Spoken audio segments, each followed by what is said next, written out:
ಕೊಪ್ಪಳ ನಗರಸಭೆಯ ಅಧ್ಯಕ್ಷ ಸ್ಥಾನ ಕಾಂಗ್ರೆಸ್ಗೆ, ಉಪಾಧ್ಯಕ್ಷ ಸ್ಥಾನ ಬಿಜೆಪಿಯ ಪಾಲು. ಕೊಪ್ಪಳ ನಗರಸಭೆಗೆ ಅಧ್ಯಕ್ಷ ಉಪಾಧ್ಯಕ್ಷರ ಆಯ್ಕೆ ಚುನಾವಣಾ ಪ್ರಕ್ರಿಯೆ ಬುಧವಾರ ನಡೆಯಿತು. ಮಧ್ಯಾಹ್ನ 3 ಗಂಟೆಗೆ ಫಲಿತಾಂಶ ಹೊರಬಿತ್ತು. ಕಾಂಗ್ರೆಸ್ ಪಕ್ಷದ ಸದಸ್ಯ ಅಮ್ಜದ್ ಪಟೇಲ್ ಅಧ್ಯಕ್ಷ ಸ್ಥಾನಕ್ಕೆ ನಾಮಪತ್ರವನ್ನು ಸಲ್ಲಿಕೆ ಮಾಡಿದ್ರು. ಉಪಾಧ್ಯಕ್ಷ ಸ್ಥಾನಕ್ಕೆ ಬಿಜೆಪಿಯ ಸದಸ್ಯೆ ಅಶ್ವಿನಿ ಗದಗಿನ್ಮಠ್ ಅವರು ಕಾಂಗ್ರೆಸ್ ಪಕ್ಷದ ಬೆಂಬಲಿತ ಅಭ್ಯರ್ಥಿಯಾಗಿ ನಾಮಪತ್ರ ಸಲ್ಲಿಕೆ ಮಾಡಿದ್ರು.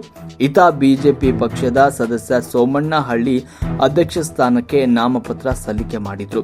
ಉಪಾಧ್ಯಕ್ಷ ಸ್ಥಾನಕ್ಕೆ ದೇವಮ್ಮ ಕಂದಾರಿ ನಾಮಪತ್ರವನ್ನು ಸಲ್ಲಿಸಿದ್ರು. ಆಗಸ್ಟ್ 21ರ ಬೆಳಗ್ಗೆ 9 ಗಂಟೆಯಿಂದ 11 ಗಂಟೆಯವರೆಗೂ ನಾಮಪತ್ರ ಸಲ್ಲಿಕೆಯ ಪ್ರಕ್ರಿಯೆ ನಡೆಯಿತು.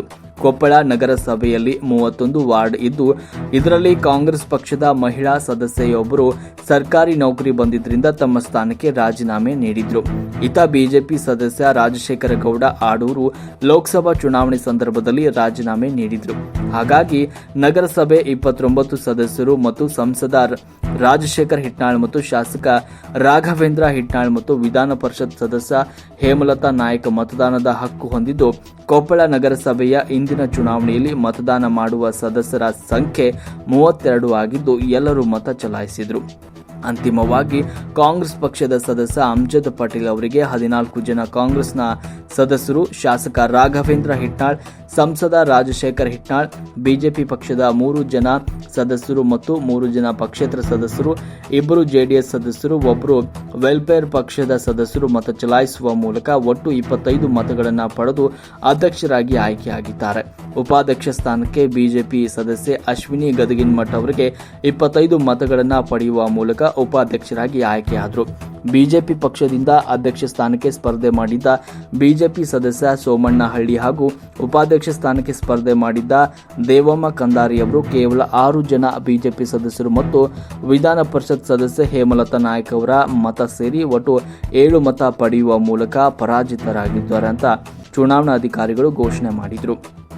ಬಿಜೆಪಿ ಪಕ್ಷದ ಜಿಲ್ಲಾಧ್ಯಕ್ಷ ನವೀನ್ ಕುಮಾರ್ ಗೊಳಗಣ್ಣವರು ಬಿಜೆಪಿ ಪಕ್ಷದಿಂದ ಕೊಪ್ಪಳ ನಗರಸಭೆಗೆ ಆಯ್ಕೆಯಾದ ಬಿಜೆಪಿ ಸದಸ್ಯರಿಗೆ ವಿಪ್ ಜಾರಿ ಮಾಡಿದರು. ಕೊಪ್ಪಳ ನಗರಸಭೆಯ 2ನೇ ವಾರ್ಡಿನ ಬಿಜೆಪಿ ಸದಸ್ಯೆ ಅಶ್ವಿನಿ ಗದಗಿನ್ಮಠ್ ಅವರು ಮತ್ತು 9ನೇ ವಾರ್ಡಿನ ಬಿಜೆಪಿ ಸದಸ್ಯೆ ಬಸಮ್ಮ ದಿವಠರ್ ಮತ್ತು 30ನೇ ವಾರ್ಡಿನ ಬಿಜೆಪಿ ಸದಸ್ಯೆ ಅನ್ನಪೂರ್ಣ ಅವರು ಕಾಂಗ್ರೆಸ್ ಪಕ್ಷದ ಸದಸ್ಯರು ಅಧ್ಯಕ್ಷ ಸ್ಥಾನಕ್ಕೆ ಸ್ಪರ್ಧೆ ಮಾಡಿದ್ದ ಅಮ್ಜದ್ ಪಟೇಲ್ ಪರವಾಗಿ ಮತ ಚಲಾಯಿಸಿ ವಿಪ್ ಉಲ್ಲಂಘನೆ ಮಾಡಿದ್ದಾರೆ. ಬಹುಮತವಿಲ್ಲದ ಬಿಜೆಪಿ ಪಕ್ಷದ ಸದಸ್ಯೆ ಅಶ್ವಿನಿ ಗದಗಿನ್ಮಠ್ ಅವರು ಕಾಂಗ್ರೆಸ್ ಪಕ್ಷದ ನಗರಸಭೆಯ ಸದಸ್ಯರು ಮತ್ತು ಕಾಂಗ್ರೆಸ್ ಪಕ್ಷದ ಶಾಸಕ ಸಂಸದರ ಮತ ಪಡೆಯುವ ಮೂಲಕ ಉಪಾಧ್ಯಕ್ಷರಾಗಿ ಆಯ್ಕೆಯಾಗಿದ್ದು, ಪ್ರಜಾಪ್ರಭುತ್ವ ವ್ಯವಸ್ಥೆಗೆ ಸಾಕ್ಷಿಯಾಗಿದೆ.